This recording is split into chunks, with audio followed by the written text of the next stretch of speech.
말씀입니다. 창세기 22장 1절에서 14절 말씀 함께 봉독하겠습니다. 그 일 후에 하나님이 아브라함을 시험하시려고 그를 부르시되 아브라함아 하시니 그가 이르되 내가 여기 있나이다. 여호와께서 이르시되 내 아들 내 사랑하는 독자 이삭을 데리고 모리아 땅으로 가서 내가 내게 일러준 한 산 거기서 그를 번제로 드리라. 아브라함이 아침에 일찍이 일어나 나귀의 안장을 지우고 두 종과 그의 아들 이삭을 데리고 번제에 쓸 나무를 쪼개어 가지고 떠나 하나님이 자기에게 일러주신 곳으로 가더니 제3일에 아브라함이 눈을 들어 그곳을 멀리 바라본지라. 이에 아브라함이 종들에게 이르되 너희는 나귀와 함께 여기서 기다리라. 내가 아이와 함께 저기 가서 예배하고 우리가 너희에게로 돌아오리라 하고 아브라함이 이에 번제 나무를 가져다가 그의 아들 이삭에게 지우고 자기는 불과 칼을 손에 들고 두 사람이 동행하더니 이삭이 그 아버지 아브라함에게 말하여 이르되 내 아버지여 하니 그가 이르되 내 아들아 내가 여기 있노라. 이삭이 이르되 불과 나무는 있거니와 번제할 어린 양은 어디 있나이까. 아브라함이 이르되 내 아들아 번제할 어린 양은 하나님이 자기를 위하여 친히 준비하시리라 하고 두 사람이 함께 나아가서 하나님이 그에게 일러주신 곳에 이른지라. 이에 아브라함이 그곳에 제단을 쌓고 나무를 버려놓고 그의 아들 이삭을 결박하여 제단 나무 위에 놓고 손을 내밀어 칼을 잡고 그 아들을 잡으려 하니 여호와의 사자가 하늘에서부터 그를 불러 이르시되 아브라함아 아브라함아 하시는지라. 아브라함이 이르되 내가 여기 있나이다 하매 사자가 이르시되 그 아이에게 내 손을 대지 말라. 그에게 아무 일도 하지 말라. 내가 내 아들 내 독자까지도 내게 아끼지 아니하였으니 내가 이제야 네가 하나님을 경외하는 줄을 아노라. 아브라함이 눈을 들어 살펴본즉 한 순양이 뒤에 있는데 뿔이 수풀에 걸려 있는지라. 아브라함이 가서 그 순양을 가져다가 아스를 대신하여 번제로 드렸더라. 아브라함이 그 땅 이름을 여호와 이레라 하였으므로 오늘날까지 사람들이 이르기를 여호와의 산에서 준비되리라 하더라. 아멘. 주제를 함께 읽겠습니다. 높은 산에 오르라. 아멘. 제가 이 오늘 본문으로 지금 5번째 말씀을 나누고 있습니다. 마치 뭐 한 겹 한 겹 쌓아가듯이 이제 어제 저녁부터 이제 5번째 똑같은 본문입니다. 이제 한 번 더 남았는데요. 이 말씀은 결국엔 하나님이 아브라함을 테스트하신다고 말씀하십니다. 성경에 시험한다라는 단어가 있는데 한글 성경이 이 시험한다는 단어가 좀 구별을 안 해주고 있어요. 실은 우리 한글 성경에서 구별이 좀 필요한 단어가 있는데 그것은 이제 영과 영혼이라는 단어입니다. 영과 영혼이라는 단어가 원래 원어하고 조금 이제 좀 혼용으로 쓰여지고 있어서 영이나 영혼이라는 단어가 나오면 반드시 여러분이 최소한 이제 영어 성경을 한번 찾아보시기를 바랍니다. 우리가 생각하는 거하고 전혀 다른 의미가 있을 때가 꽤나 많이 있습니다. 그다음에 마음이라는 단어가 나와도 꼭 영어 성경을 살펴보시기 바랍니다. 마음이라는 단어는 더 많이 5가지가 있는데 5가지 단어를 한 마음이라고 표시하기 때문에 꼭 찾아보시길 바랍니다. 그 중에 하나 또 한 가지 시험이라는 단어가 나와도 꼭 찾아보시길 바랍니다. 이 3가지는 제가 보기엔 반드시 찾아봐야 될 단어예요. 왜냐하면 조금 혼용이 돼서 쓰이기 때문에. 시험이 영어 성경에는 최소한 3가지로 되어 있어요. 한글 성경은 다 시험인데 영어 성경에는 테스트가 있고 트라이얼이 있고 템테이션이 있습니다. 시험이 3가지예요. 근데 실은 다 시험의 종류가 다릅니다. 성경의 템테이션은 어떻게 보면 유혹이라고 번역이 되는 단어인데 그것은 템테이션은 하나님이 하시지 않습니다. 심지어는 템테이션은 직접적으로 마귀가 하지도 않습니다. 그러면 하나님도 유혹하지 않고 마귀도 유혹하지 않고 마귀가 유혹하는 거 아니에요? 그러나 실은 성경은 그 유혹은 템테이션은 우리 안에서 시작된다고 말하고 있습니다. 우리 안에 그 유혹의 요소가 있을 때 마귀가 그것을 사용하는 것입니다. 우리의 타락한 우리의 영 안에 그 유혹의 요소가 있고, 타락한 우리 육신 안에 유혹의 요소가 있고, 타락한 우리의 혼 안에 유혹의 요소가 있는 것입니다. 트라이얼은 그것이 사단이 하는 것입니다. 트라이얼은 시련이라고도 할 수도 있고, 사단이 우리에게 하는 도전이라고 할 수 있습니다. 트라이얼은 사단이 마치 성경적으로 하면 걸림돌과 같은 것입니다. 우리를 넘어뜨리기 위해서, 우리를 넘어뜨리고 그리고 또 믿음의 삶을 뒤로 물러가게 하기 위한 일들이 트라이얼입니다. 똑같이 시험이라고 번역이 되어 있어요. 또 한 가지 시험은 테스트입니다. 테스트는 하나님이 하십니다. 성경 우리 학교에서 보는 걸 테스트라고 그러잖아요. 학교에서 보는 걸 시험이라고 해놓고 영어로 템테이션이라고 하진 않잖아요. 시험 보는 게 유혹은 아니잖아요. 테스트를 왜 합니까? 테스트를 하는 이유는 단순한데 통과시키기 위해서입니다. 자격을 주기 위한 게 테스트예요. 하나님이 오늘 아브라함을 테스트하십니다. 그 일에 하나님이 아브라함을 시험하시려고, 테스트하시려고 라고 되어 있습니다. 아브라함의 승급 시험인 거죠. 어제부터 나눈 것을 다 지금 하려면 이제 5시간 해야 되니까 안 되고 짧게만 요약하면서 나가겠습니다. 아브라함의 시험은 뭐였냐면 산을 오르는 시험입니다. 모리아 산을 오르는 시험이에요. 그런데 그 시험이 재물을 가지고 오르는 시험입니다. 실은 나중에 이스라엘 백성들이 성전이 세워진 다음에도, 성전이 세워진 다음에 이제 만들어진 노래들, 그 시편 뒷부분에 뭐라고 돼 있죠? 성전에 오르는 노래 이렇게 돼 있습니다. 그러니까 절기가 되면 다 사람들이 예루살렘으로 올라가는 것입니다. 그때 뭘 가지고 올라갑니까? 자기가 주님께 드릴 제물을 가지고 올라가는 것이죠. 흠 없는 어린 양, 흠 없는 소와 염소와 양을 가지고 자기 제물을 자기가 가지고 올라가는 것, 그것이 성전에 올라가는 것, 그것이 되는 것입니다. 그것을 처음 실제로 보여준 사람이 아브라함이 되는 것이죠. 산에 올라가는 테스트였어요. 산에 잘 올라가면 테스트를 통과하는 겁니다. 산에 잘 올라가면 거기서 승급이 일어나는 겁니다. 산에 올라가면 거기서 이전 단계가 졸업되고 새로운 단계가 시작이 되는 거예요. 하나님은 아브라함에게 그 실은 기회를 주신 것입니다. 그러나 그 기회라고 보이지 않고 엄청 힘든 마치 고통과 고난처럼 보이는 시험이 아브라함 앞에 있습니다. 오늘 아침에 이런 말씀 드렸어요. 이 창세기 22장 1절 바로 전에 아브라함은 평범하고 지극히 매일 드는 저녁을 맞이했을 것이다. 평범하게 저녁을 먹고 평범하게 가족들과 굿나잇 인사를 하고 평범하게 잠이 들은 것이죠. 근데 평범하게 잠이 들었는데 꿈에 말씀하십니다. 청천벽력 같은 이제 메시지가 있습니다. 내 아들, 내 사랑하는 독자 이삭을 데리고 모리아 땅으로 가서 내가 내게 일러준 한 산 거기서 그를 번제로 드리라.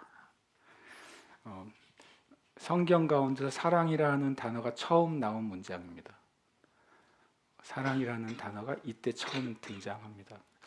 하나님과 우리와의 관계가 사랑의 관계가 아닌가 생각할 수 있는데 신기하게도 사랑이라는 단어를 처음 등장시킨 말씀은 아브라함과 이삭의 관계를 말할 때 사랑이라는 단어를 처음으로 등장시킵니다. 그리고 그 테스트는 바로 산을 올라가는데 이삭을 제물로 가지고 올라가라는 테스트입니다. 번제로 드리는 것은 그 위에서 일어나는 사건이에요. 근데 거기까지 가는 게 테스트입니다. 왜냐하면 3일이 걸리거든요. 3일 동안 가야 하는 테스트예요. 3일 동안 가다가 멈춰서는 안 되는 것이죠. 3일 동안 가다가 돌아와서는 안 되는 것입니다. 3일 동안 가다가 다른 길로 가서는 안 되는 것입니다. 성경에 그런 스토리가 참 많아요. 하나님이 말씀하실 때 도망간 예도 있어요. 아시죠? 유명한 분. 예. 하나님이 말씀하셨는데 하다가 다 안 하고 많은 사람도 있어요. 아시죠? 아시죠? 그러면 끄떡하지만 모르는 사람도 있잖아요. 하나님 말씀하셨는데 안 가고 도망간 사람은 요나입니다. 예. 가라고 하셨는데 가지 않고 도망간 것이죠. 하나님 하라고 하셨는데 가다가 만 사람은 누구냐면 사울 왕입니다. 아말렉을 완전히 쳐서 멸하라고 했는데 가긴 갔어요. 멸하긴 멸했어요. 그런데 온전히 하라는 말에 실패한 것입니다. 사울이 실패한 것은 순종해서 즉시 기쁘게 했는데 온전히 하는데 실패한 것이죠. 근데 이 아브라함은 이 3일 길을 순종해야 됐고 가다가 멈춰서도 안 됐고 다른 데로 가서도 안 되는 것입니다. 그래서 산을 올라가는 테스트라는 거예요, 제 말은요. 우리 삶 가운데 우리는 무엇인가 말씀하시면 결과만을 생각하잖아요. 결과는 하나님이 하시는 거예요. 우리의 순종은 고 주님이 결과를 만드시는 그 자리까지 가는 게 실은 순종이고 그게 우리의 일인 것입니다. 아브라함에게 그 테스트가 임하죠. 밤사이에 임했다는 사실을 알 수 있어요. 왜요? 아침에 일찍 일어났으니까.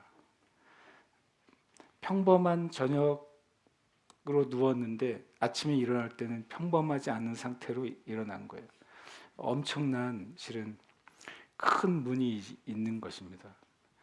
그때 아브라함이 주저하지 않고 사도 바울의 말을 빌리자면 혈육과 의논하지 아니하고 곧장 실행에 옮기죠. 놀라운 아브라함의 결단이고 또 결정입니다. 여기서 제일 당황스러운 사람은 이삭입니다. 갑자기 일어나는데 아버지가 일찍 깨우는 거예요. 그리고 가자 그러시는 거예요.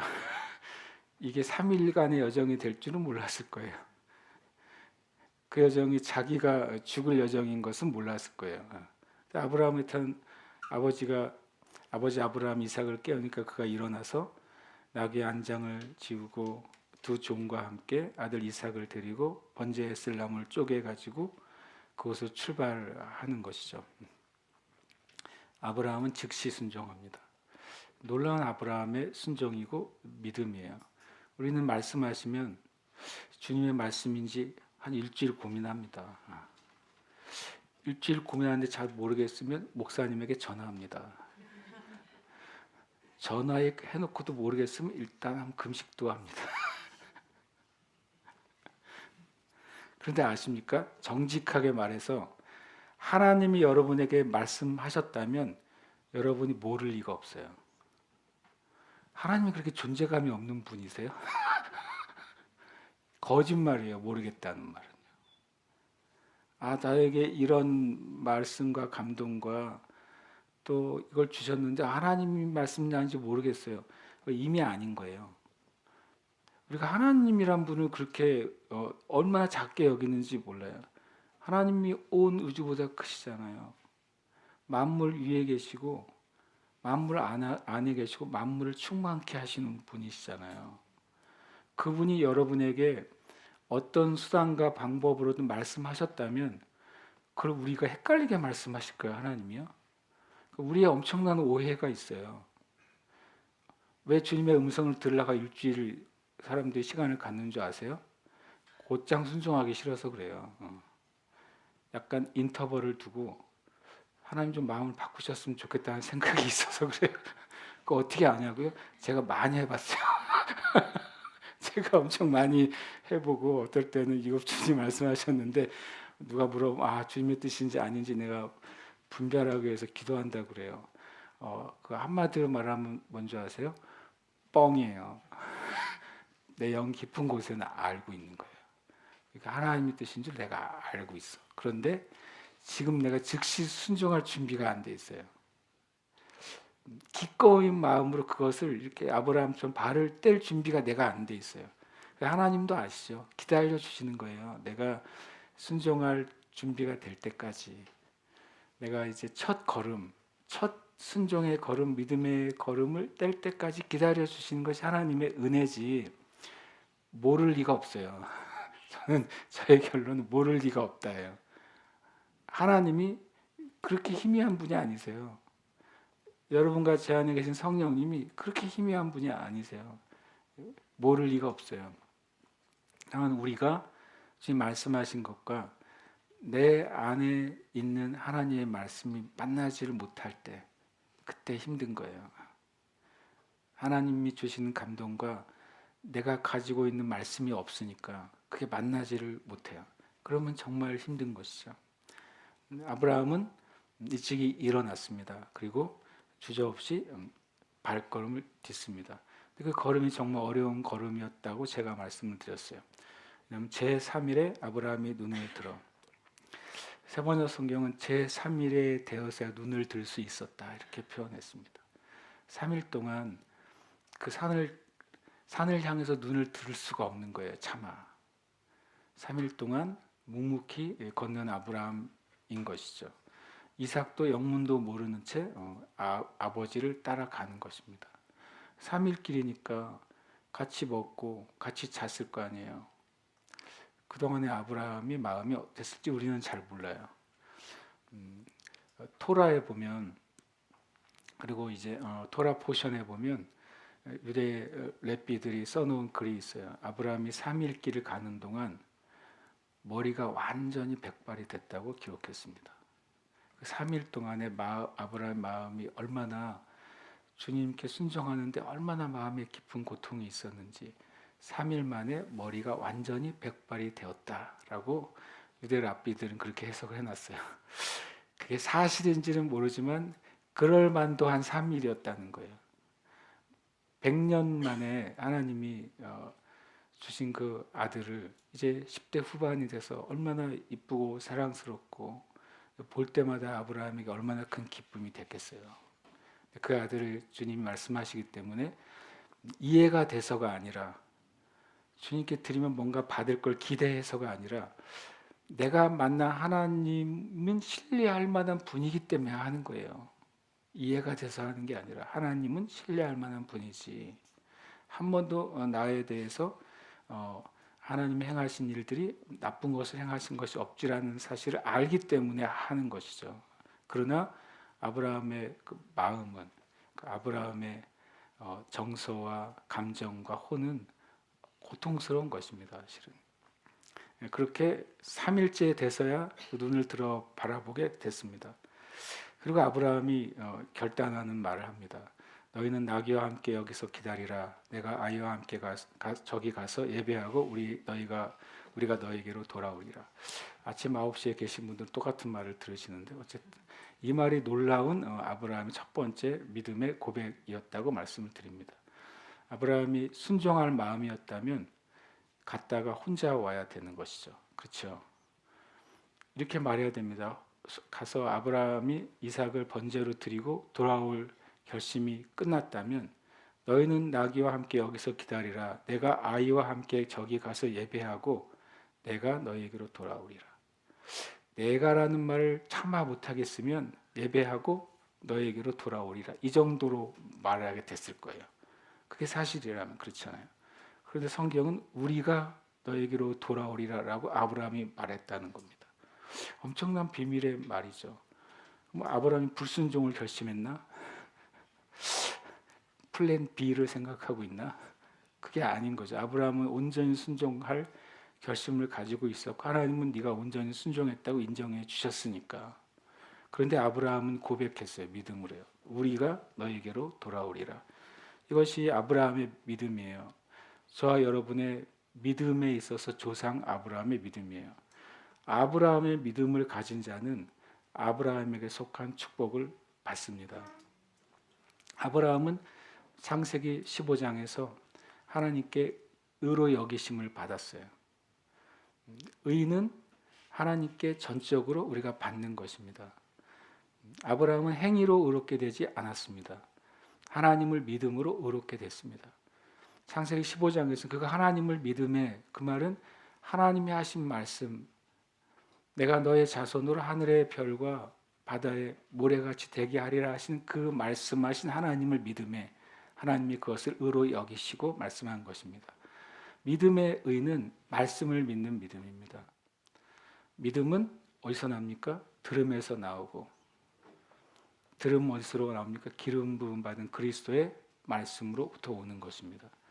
하나님의 말씀을 들었을 때 아브라함은 그것을 믿었어요. 그 밤에 하나님은 네가 의롭다고 말씀하셨어요. 칭의하신 것이죠.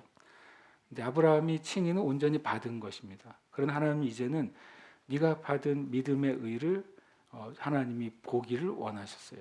그 창세기 22장인 것입니다. 끝에 주님이 뭐라고 인정하신? 이제야 네가 나를 경외하는 줄을 아노라. 의로운 자가 하나님을 경외하는 단계로 나아가는 것입니다. 저와 여러분의 신앙은 예수님의 은혜로 죄사함 받고 거듭나고 영생을 얻고 천국의 소망을 가지게 됐습니다. 그럼 우리는 이제 무엇을 해야 됩니까? 하나님을 경외하는 자로 살아가야 됩니다. 내 삶이 하나님을 경외하는 자의 삶의 발자취가 돼야 되는 것입니다. 아브라함이 이렇게 말한 것을 저는 이것이 놀라운 부활에 대한 믿음이라는 말씀을 오늘 아침에 드렸어요. 이 말씀 같이 읽어볼까요? 기록된 바 내가 너를 많은 민족의 조상으로 세웠다 하신과 같으니 그가 믿은 바 하나님은 죽은 자를 살리시며 없는 것을 있는 것으로 부르시는 이시니라. 이 말씀 아침에 나눌 때 이거는 이 창세기 22장 사건이 아니라는 말씀을 드렸죠. 많은 경우에 이 로마서 4장 17절을 아브라함의 부활의 신앙이라고 얘기합니다. 이것은 부활의 신앙이 맞긴 하지만 직접적인 부활의 신앙을 말하고 있지 않습니다.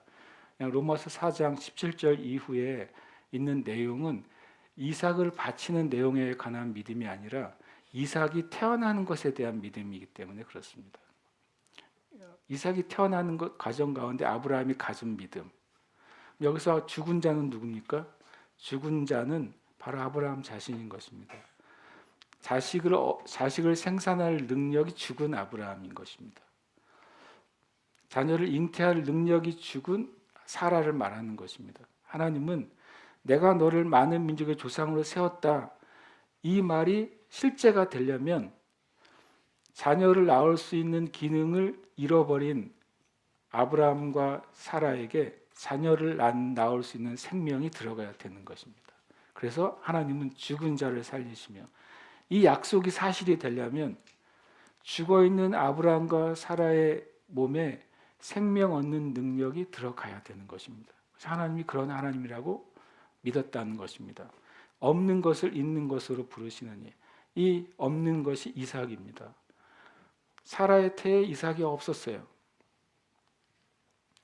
근데 하나님은 1년 뒤에 내가 너에게 돌아올 것이고 사라가 아들을 낳을 것이고 그 이름을 이삭이라고 하라고 장명하세요.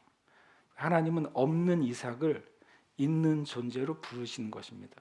이 두 가지 일이 일어날 때에만 하나님이 아브라함에게 하신 약속, 내가 너를 많은 민족의 조상으로 세웠다 하는 말이 실제가 되는 것입니다. 이것이 아브라함이 이 첫 번째 가진 믿음이에요. 근데 오늘 창세기 22장 사건은 그 뒤에 최소한 거의 15년 이상 뒤에 일어난 사건이에요. 그때의 사건을 말씀하시는 말씀은 히브리서에 있는 것이죠. 같이 읽겠습니다. 그가 하나님이 능히 이삭을 죽은 자 가운데서 다시 살실 줄로 생각한지라 비유컨대 그를 죽은 자 가운데서 도로 받은 것이니라.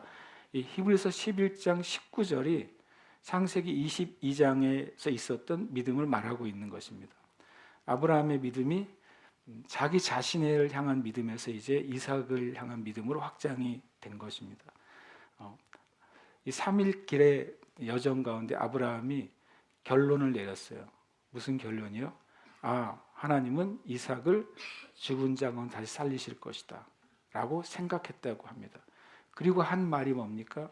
이 말씀이에요. 내가 아이와 함께 예배하러 갔다가 우리가 돌아오리라. 이것이 생각의 결론이고 믿음의 결론입니다. 그래서 그는 이삭이 돌아온 것은 죽을 뻔하다가 살아난 게 아니라 하나님 안에서 이삭은 죽은 것입니다. 그리고 다시 도로 돌려주시고 아브라함은 그것을 받은 것입니다. 아브라함의 믿음은 하나님이 말씀하신 것을 믿는 믿음입니다. 아브라함의 믿음은 내 삶에 불가능하고 소망이 없고 끝났다고 하는 것도 하나님은 다시 일으키시는 분이라는 사실을 믿는 믿음입니다. 에베소서 2장에 우리는 예수와 함께 죽고 장사되었고 예수와 함께 일으키심을 받고 예수 그리스도와 함께 하나님 보좌 우편에 앉게 되었다고 말씀하신 것입니다. 아브라함은 그 믿음을 가지고 있었어요. 이제 아브라함이 이에 번제나무를 가져다가 그의 아들 이삭에게 지우고 자기는 불과 칼을 손에 들고 두 사람이 동행하더니, 어저께 이 말씀을 나눴습니다. 번제나무는 우리의 죄라는 말씀을 드렸어요. 가지로부터 잘려 나가서 메마른 나무들이 태워지는 것입니다.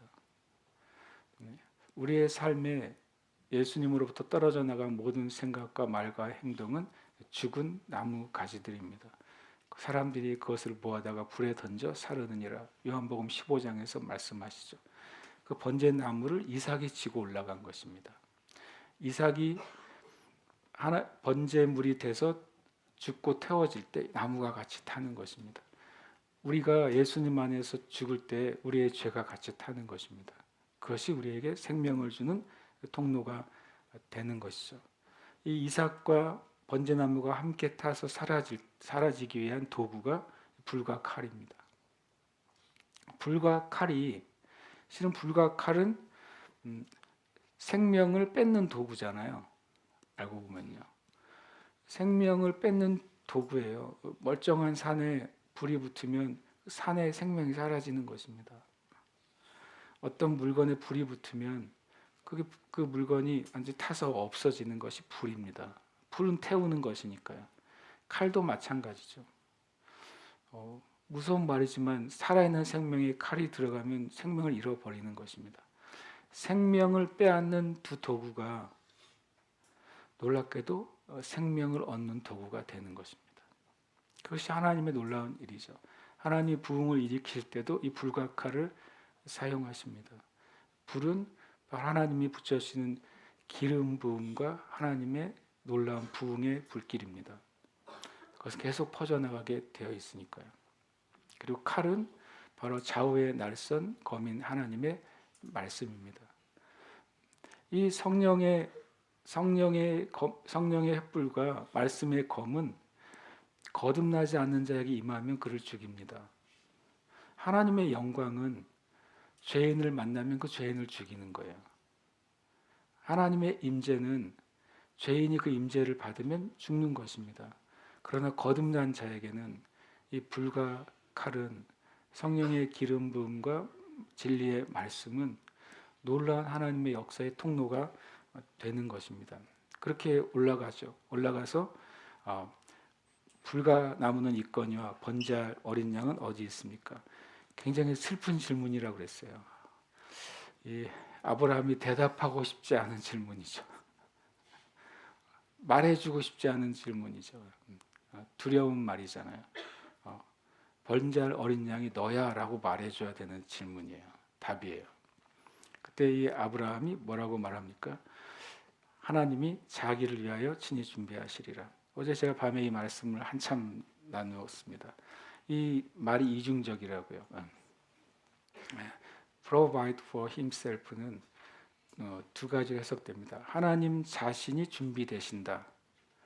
하나님 자신이 준비하신다라는 말로 원어는 해석이 됩니다. 그러니까 아브라함은 이삭아 네가 제물이야라고 말하지 않고 하나님이 준비하시는 그것이 제물이다라고 말씀하셨고, 심지어는 하나님 자신이 제물이 되실 거야라고 말씀하신 거예요.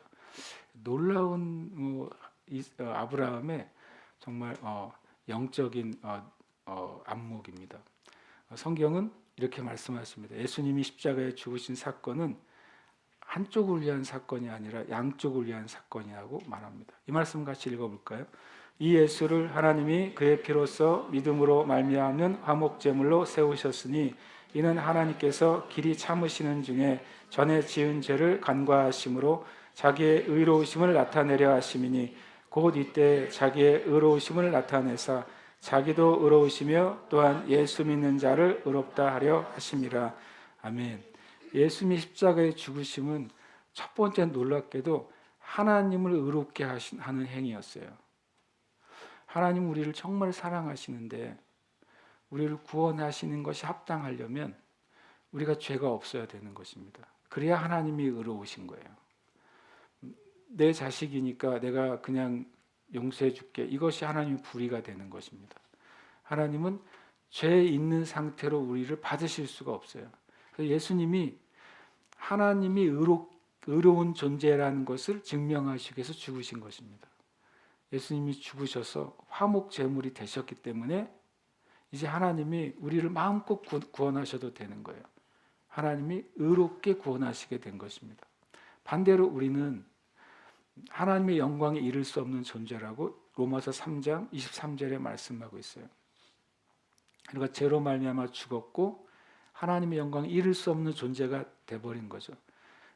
우리의 영이 죽었고 하나님과 영원한 단절이 됐고 그리고 영원한 심판이 다가오고 준비된 자가 우리인데 예수님이 화목제물이 되셔서 우리가 하나님께 가는 길이 열린 거예요.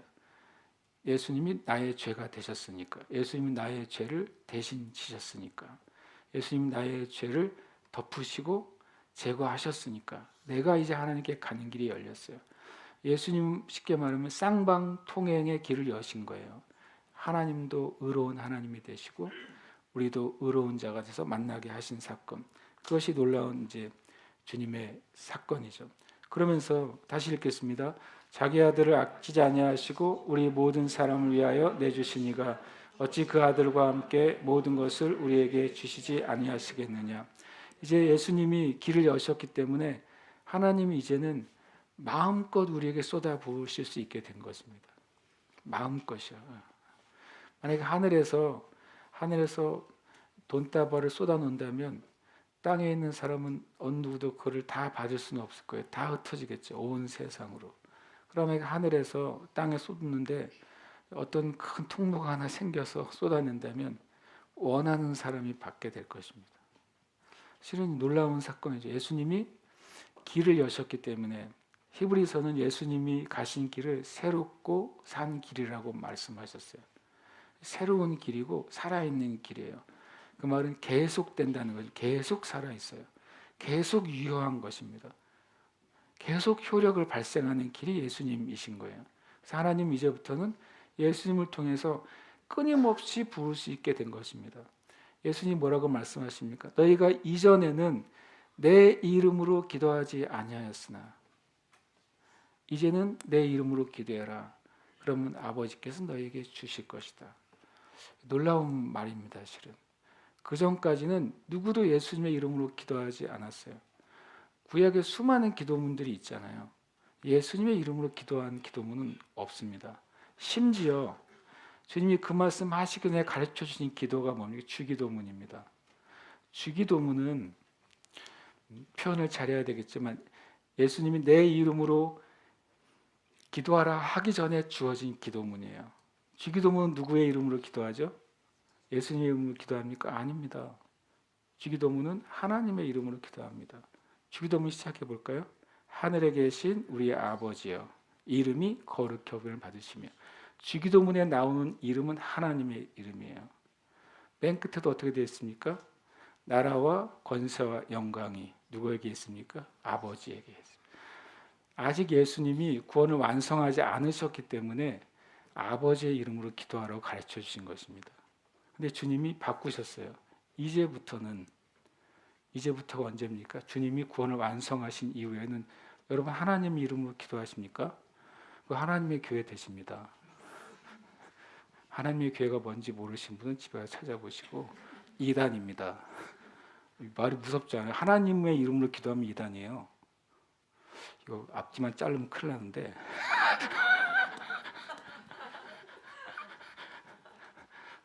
우리는 어떤 사람이면 예수님의 이름을 하나님 아버지께 기도하는 사람들입니다.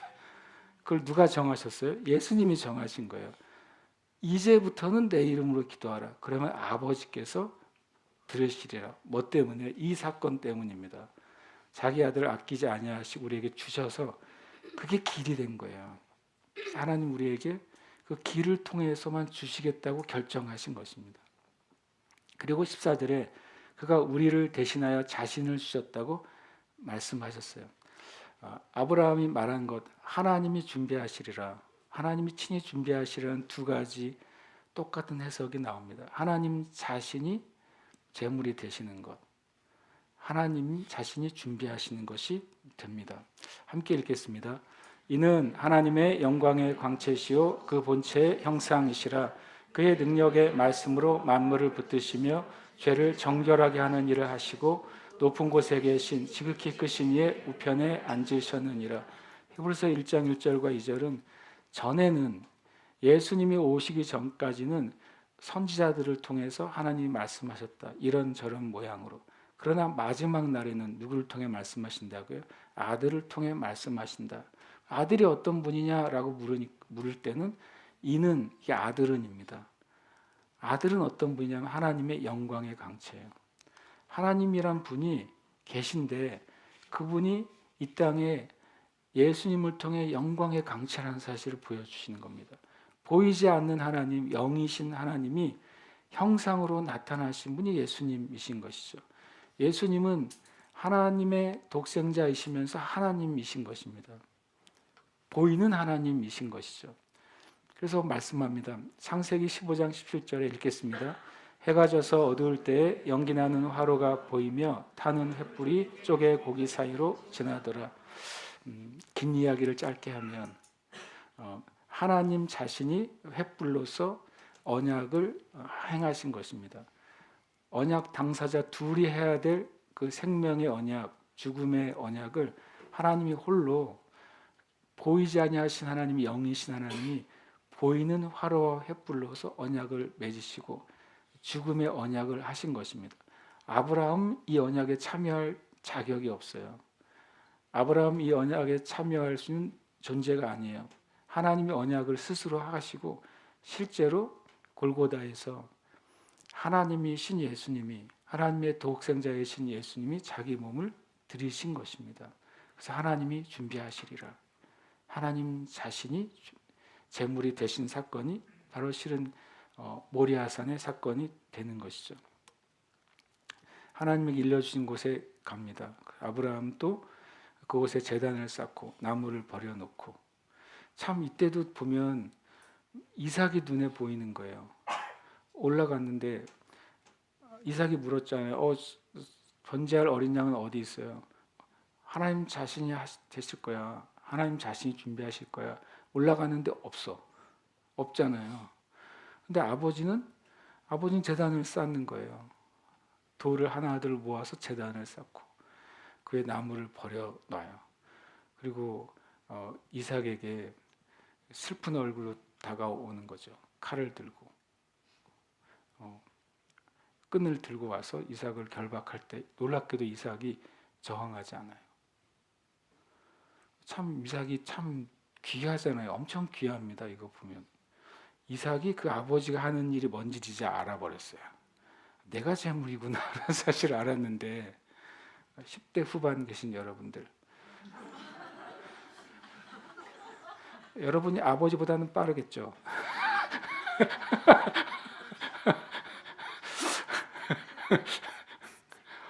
그때 저항을 안 하고 잡힌다는 게 가능한 일이에요? 가능한 일이 아니잖아요. 예수님이 가룟 유다가 데려온 적들에게 잡힌다는 게 가능한 일이에요? 가능한 일이 아니에요. 예수님 뭐라고 말씀하시면 지금도 12영 더 되는 천사를 보내서 이들을 일시에 멸망하지 못하게 할 줄 아느냐 그러셨어요. 실은 가룟 유다가 예수님을 잡은 일은 원래 불가능한 미션이에요. 미션 임파서블이에요. 안 되는 일이죠. 되지 않는 일이죠. 왜냐하면 예수님을 둘러싸고 있는 군대와 그 제사장이 보낸 그 허접스러운 그 군대하고 비교가 안 되는 거예요. 싸움 자체가 안 되는 상황인데 예수님이 이삭처럼 잡히신 것입니다. 저항하지 않고 잡히신 것입니다. 근데 그들은 오해하는 것이죠. 예수님이 힘없이 잡혔다고. 힘없이 잡히지 않으셨습니다. 힘을 가지고 잡히신 겁니다. 예수님이 이런 말씀은 내가 내 생명을 줄 권리도 있고 주지 않을 권리도 있다 그랬어요. 빌라도가 내가 너를 놓아줄 권리 있다 그랬더니 하늘 아버지께서 허락하지 않으시면 네가 나를 놓아줄 수도 없고 죽일 수도 없다고 그러셨어요. 예수님이 이삭처럼 그렇게 잡히신 것이죠.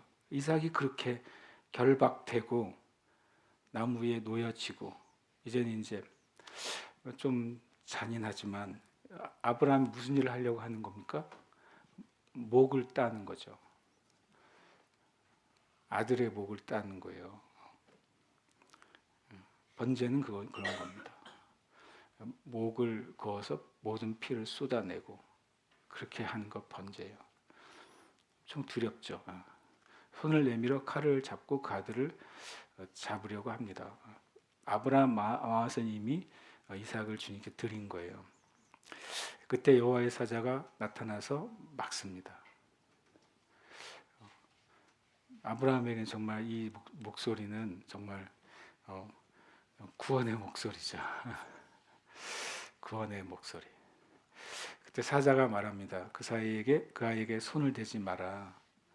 그리고 하나님의 메시지를 전합니다. 네가 하나님을 경외하는 줄을 내가 알았다라고 말씀하십니다.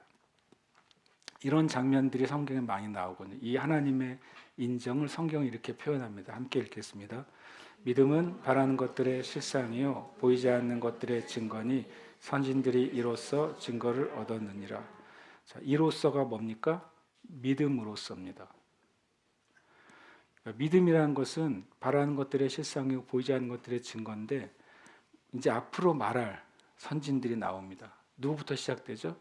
아벨부터 시작되죠.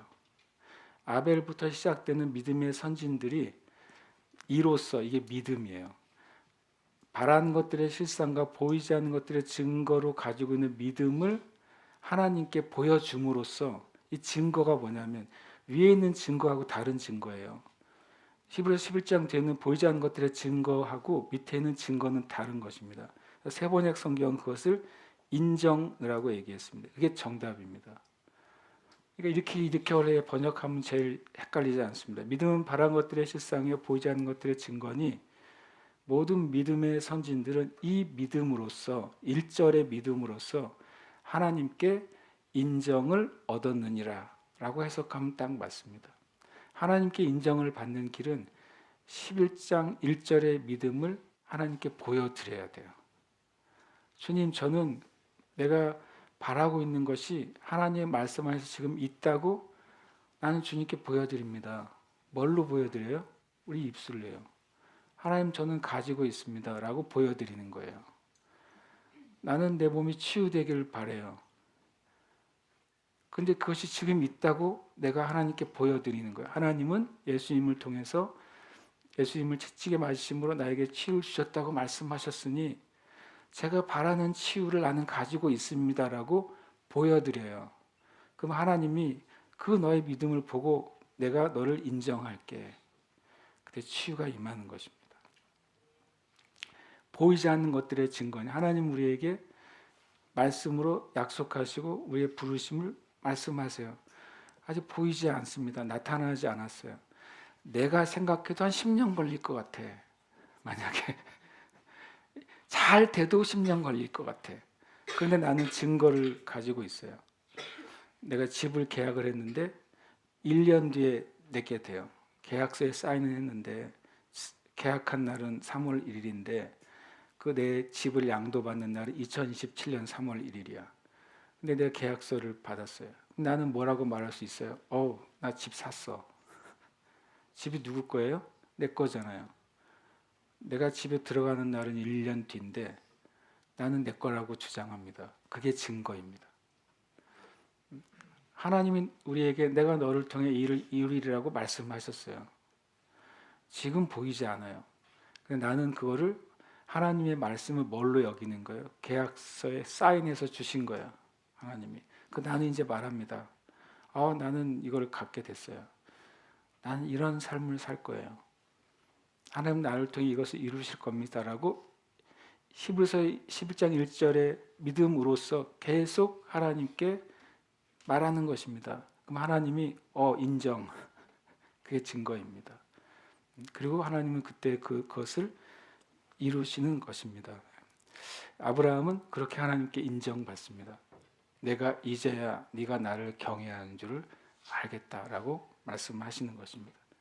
그리고 그 다음 장에 가서 사라가 죽고 사라의 죽음은 아브라함에게 첫 번째 땅을 얻는 기회를 열어줍니다. 인정이 있은 후에 약속의 땅에서 첫 번째 땅이 생기는 것입니다. 아브라함이 눈을 들어봅니다. 오늘 말씀 나눌 주제예요. 눈을 들어보죠. 우리가 어디까지 순종해야 되는 줄 아십니까?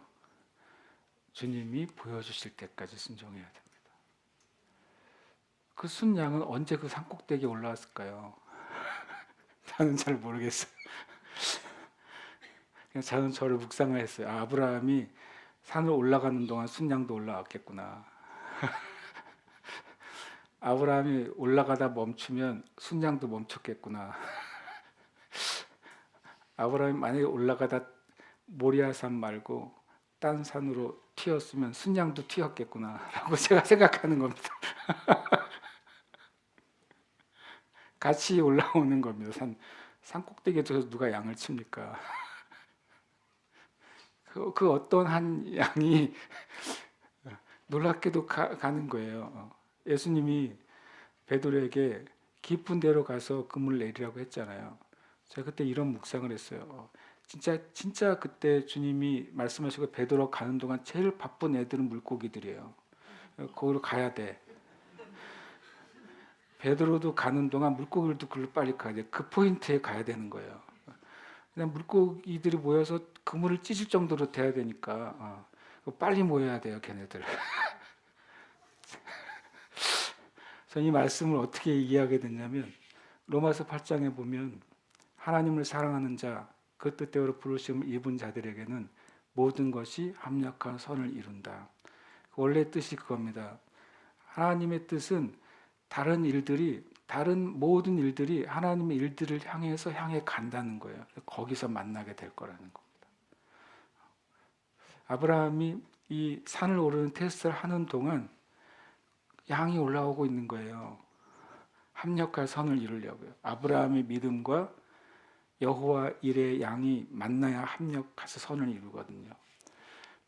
예수님의 말씀에 순종해서 빈털털이었다가 다시 그물을 싣고 깊은 데로 가는 그 순종 가는 동안 물고기들이 거기에 모여서 만날 때 합력해 선을 이루시는 겁니다. 여러분과 제가 순종해야 그걸 만나는 거예요. 저기 물고기들이 보이는 표시가 보이면 갈게요. 아닙니다. 양 울음소리가 들리면 올라갈게요. 아닌 거예요. 여러분과 제가 가면 그때 합력해서 선을 이루신 하나님의 은혜를 만나게 되는 겁니다.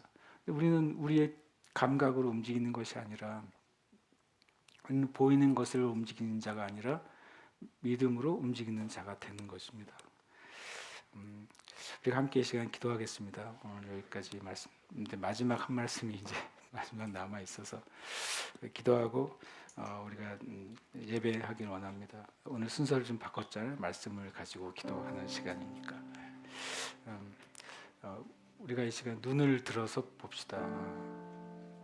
여러분 눈을 들어서 보세요. 내가 지금 보고 있는 데가 낮은 곳에 있다면 눈을 듣는 겁니다. 주님이 계신 곳을 보는 것입니다. 골로새서는 말합니다. 너는 위에 있는 것을 찾으라. 땅의 것을 보지 말고 위에 있는 것, 그것은 부활하여 하나님 보좌 우편에 앉아 계신 예수님을 보라고 말씀하십니다. 위에 있는 것을 보는 것입니다. 우리는 엎드려서 기도하지만 위에 있는 것을 보는 사람들입니다. 때로 우리가 눈을 감고 예배하고 찬양하지만 위에 계신 그분을 보는 것입니다. 우리가 어떤 모습으로, 어떤 상황으로, 어떤 상태로 주님께 나아가듯 저와 여러분이 똑같은 장소를 보는 것입니다. 그 장소에서 함께 예배하는 것입니다. 함께 시간 기도할 때 주님, 제가 눈을 들겠습니다. 눈을 들겠습니다. 놀랍게도 주님이 아브라함에게 하신 첫 명령도실 이거였어요. 너는 눈을 들어 사방을 보라 그러셨어요. 네가 보는 그 땅을 너에게 주리라.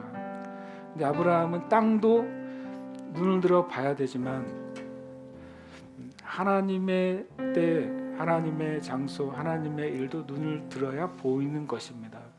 주님, 나의 눈을 열어 주시옵소서. 기도하십시다. 주님, 나의 눈을 열어 주세요. 깨닫고 보게 해 주세요. 함께 이 시간 기도하시면서 주님 앞에 예배하며 나아가십시오. 기도하겠습니다.